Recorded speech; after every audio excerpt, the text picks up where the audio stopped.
বগুড়ার আমার নির্বাচনী এলাকা মোকামতলা উপজেলার দূরবর্তী দুটি ইউনিয়ন সৈয়দপুর এবং দেউলি ইউনিয়ন, এই দুটি ইউনিয়ন অনেক বড় ছিল। স্থানীয় প্রশাসন, উপজেলা নির্বাহী অফিসার এবং জেলা প্রশাসক যাচাই বাছাই করে গণশুনানি করে সৈয়দপুর ইউনিয়নটি যেহেতু গাবতলী এবং সোনাতলা উপজেলা সীমান্তে, এই কারণে সৈয়দপুরের সাথে নাম মিল করে সীমান্তবর্তী হওয়ায় নতুন ইউনিয়নের নাম করেছেন সীমান্ত ইউনিয়ন। এবং আরেকটি ইউনিয়নের নাম ছিল দেউলি ইউনিয়ন, যেটি গাইবান্ধার একদম কাছে অনেক দূরবর্তী হওয়ার কারণে স্থানীয় প্রশাসন এবং জনগণের শুনানিতে সেই ইউনিয়নের নাম রেখেছে দিগন্ত ইউনিয়ন।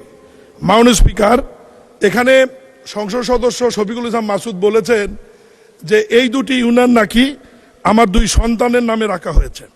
মাননীয় স্পিকার, আমি বলতে চাই চুয়াডাঙ্গা জেলার জীবননগর উপজেলার একটি ইউনিয়নের নাম আছে সীমান্ত ইউনিয়ন। ফেনী জেলার ছাগলনাইয়ায় রয়েছে সীমান্ত বাজার এবং সীমান্ত বন্দর। বিবাড়িয়ার কসবা উপজেলায় রয়েছে সীমান্ত বাজার। কুড়িগ্রাম রাজীবপুর উপজেলায় রয়েছে সীমান্ত বন্দর। হবিগঞ্জ পৌরসভায় রয়েছে দিগন্ত নামে একটি ওয়ার্ড। সন্দ্বীপ উপজেলায় রয়েছে দিগন্ত সরকারি প্রাথমিক বিদ্যালয়। বান্দরবন চিম্বুকে রয়েছে দিগন্ত বাজার।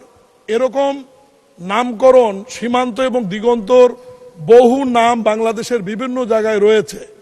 উনি কেন এর সঙ্গে আমার সন্তানদের নাম জড়িয়ে হলো? মিরাকিলে আমার সন্তানদের নামের সাথে মিলে গেছে ঠিকই, কিন্তু আমাদের সন্তানের নাম হচ্ছে আমার মীর সীমান্ত, মীর দিগন্ত।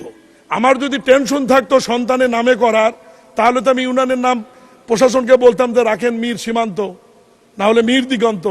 কিন্তু নামের আগে তো মীর নাই। মাননীয় স্পিকার, আল্লাহ বাঁচাইছে যে মাননীয় সংসদ সদস্য বলেনি যে বিজেপির নির্মিত যে ব্যাংক সীমান্ত ব্যাংক লিমিটেড ওটা আমার ব্যাংক।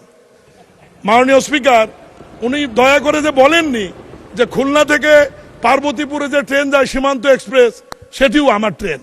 মাননীয় স্পিকার, উনি যে দয়া করে বলেননি যে গুলশান একে যে দিগন্ত টাওয়ার রয়েছে, সেটিও আমার।